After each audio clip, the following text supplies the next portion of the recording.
안녕하세요. 대한민국 부모님들의 건강을 끝까지 책임지는 잔소리꾼, 노장불패입니다. 어머니, 아버님, 오늘은 건강 얘기 잠깐 내려놓고 마음 따뜻해지는 얘기 하나 해드리려고 왔습니다. 혹시 이런 경험 있으세요? 명절에 손주가 왔는데 인사만 딱 하고는 바로 방으로 들어가서 핸드폰만 보는 거예요. 밥 먹으라고 불러도 네 하고는 안 나오고 어떻게 지내냐고 물어봐도 그냥요 한마디가 전부입니다. 그러다 가는 날엔 할머니 저 가요 한마디 하고 문 닫고 가버리죠. 그 뒷모습 바라보면서 섭섭한 마음 드신 적 없으세요? 그런데 여러분, 반대로 이런 할머니 할아버지도 계십니다. 손주가 현관문 열기도 전에 할머니 하고 달려오는 거예요. 밥 먹다가도 할머니 옆에 딱 붙어 앉고 집에 돌아가는 날엔 눈물 글썽이면서 할아버지 떠올게요 하는 거죠. 심지어 학교에서 힘든 일 있으면 엄마 아빠한테도 못하는 말을 할머니한테 먼저 전화해서 털어놓는 손주도 있습니다.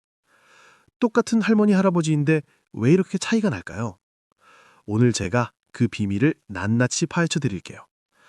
손주한테 진심으로 사랑받는 할머니 할아버지들한테는 딱 공통점이 있습니다. 오늘 이 7가지 당장 내일부터 하나씩만 실천해 보세요. 다음 명절에 손주가 달라져 있을 겁니다. 아셨죠? 첫 번째는 손주가 왔을 때 걱정과 잔소리를 인사처럼 꺼내지 않는 것입니다. 손주가 왔어요. 반갑죠. 근데 첫 마디가 이겁니다. 어머, 왜 이렇게 말랐어? 밥은 먹고 다니는 거야? 얼굴이 왜 이래? 잠을 못 잔 거야? 요즘도 야식 먹지? 그러면 안 된다고.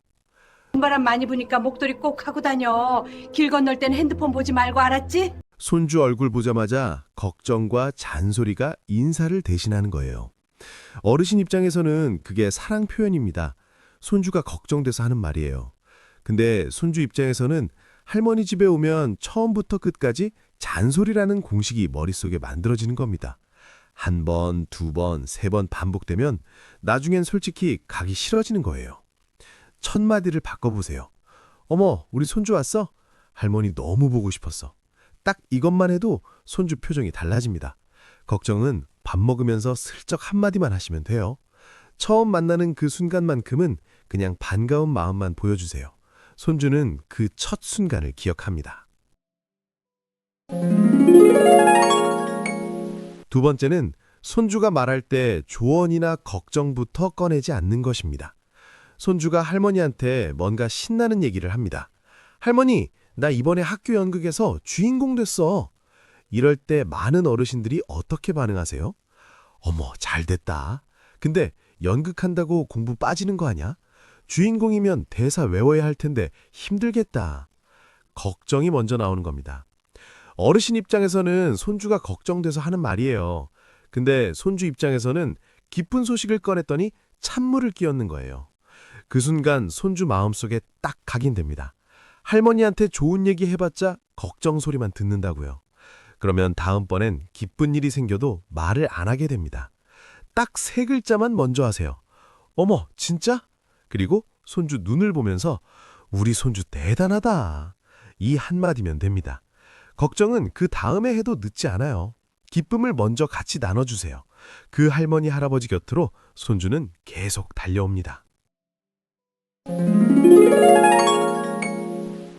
세 번째는 손주가 잘못했을 때 다그치기 전에 먼저 안아주는 것입니다.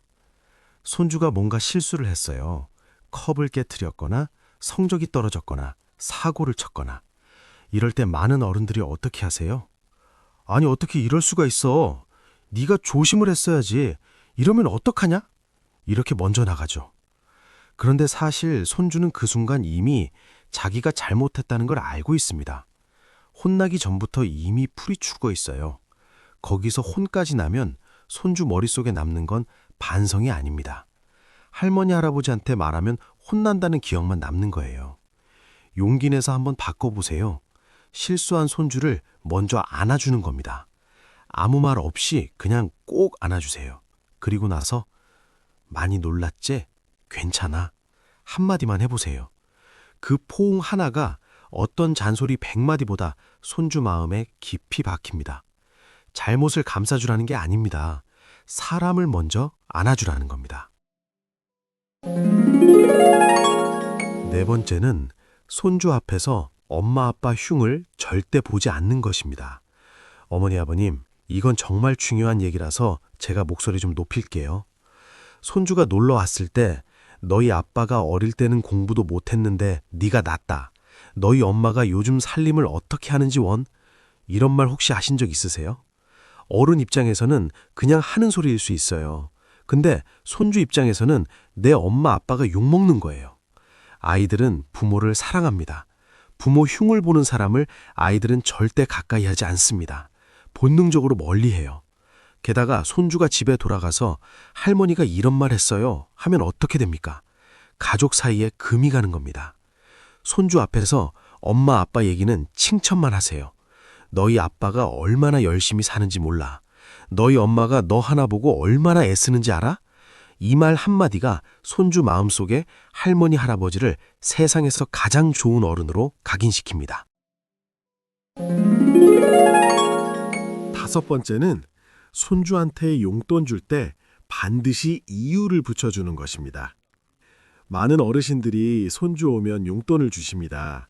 그런데 대부분 어떻게 주세요? 여기 이거 가져 하고 봉투 하나 쥐어주는 게 전부죠. 물론 손주는 기뻐합니다. 근데 그게 전부예요. 다음 날이면 이미 기억에서 흐려지고 그냥 할머니 집에 가면 돈 주는 곳이라는 인식만 남아요. 딱 한 가지만 추가해 보세요. 용돈을 주면서 이유를 붙여주는 겁니다. 민준이가 이번에 태권도 열심히 한다고 들었어. 그거 칭찬하려고 할머니가 특별히 준비했어. 서연이가 학교에서 친구 도와줬다고 엄마한테 들었어.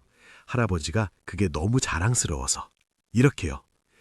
그러면 손주는 돈을 받는 게 아닙니다. 할머니 할아버지가 나를 지켜보고 있고 나를 자랑스러워한다는 걸 느끼는 겁니다. 그 감정이 평생 남습니다. 어른이 돼서도 그 순간을 기억합니다. 여섯 번째는 손주한테 옛날 이야기를 재미있게 들려주는 것입니다. 어머니, 아버님, 여러분의 삶은 드라마입니다. 전쟁을 겪으셨거나 가난을 딛고 일어서셨거나 온갖 고생을 하면서 가족을 키우셨잖아요. 그 이야기들이 손주한테는 세상 어떤 유튜브보다 재미있는 콘텐츠가 될 수 있습니다. 근데 많은 어르신들이 어떻게 하세요?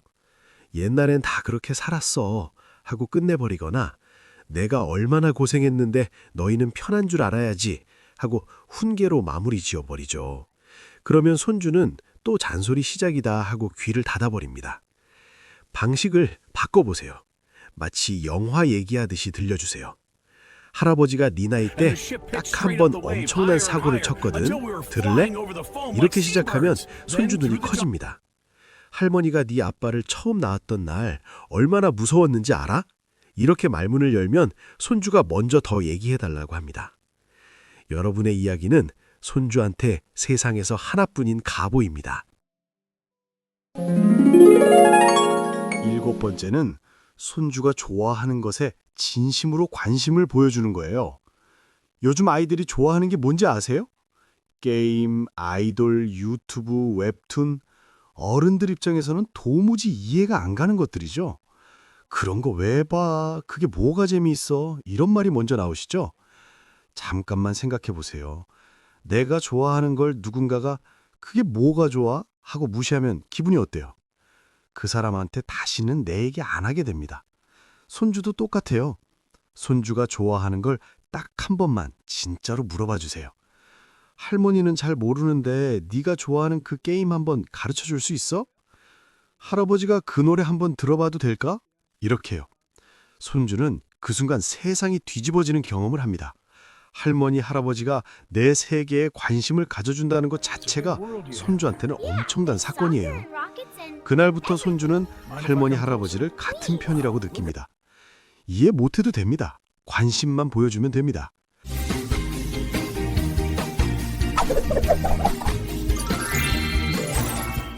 자, 어머니, 아버님, 오늘은 잔소리 대신 따뜻한 얘기 좀 드려봤습니다. 어떠셨어요? 걱정 대신 반가움 먼저, 기쁨을 함께 나눠주기, 실수해도 먼저 안아주기, 엄마 아빠 칭찬만 하기, 용돈에 이유 붙여주기, 옛날 이야기 재미있게 들려주기, 손주 관심사에 진심으로 호기심 보여주기. 이 7가지 사실 어렵지 않습니다. 돈이 드는 것도 아니에요.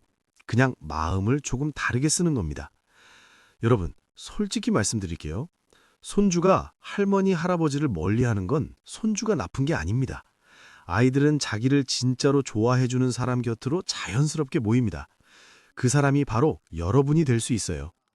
다음 명절에 손주가 현관문 열기도 전에 할머니 하고 달려오는 그 순간, 그게 세상에서 제일 행복한 순간 아닐까요? 오늘 제가 드린 7가지가 그 순간을 만들어 드릴 겁니다. 오늘 영상이 마음에 드셨다면 구독과 좋아요 꼭 눌러주시고 손주 있는 친구분들께 카톡으로 공유도 부탁드립니다. 야, 너 이거 한번 봐봐 하면서요. 저는 다음 시간에도 더 찰진 잔소리로 돌아오겠습니다. 오늘도 건강하시고 사랑하는 손주들 곁에서 오래오래 행복하세요. 안녕히 계세요.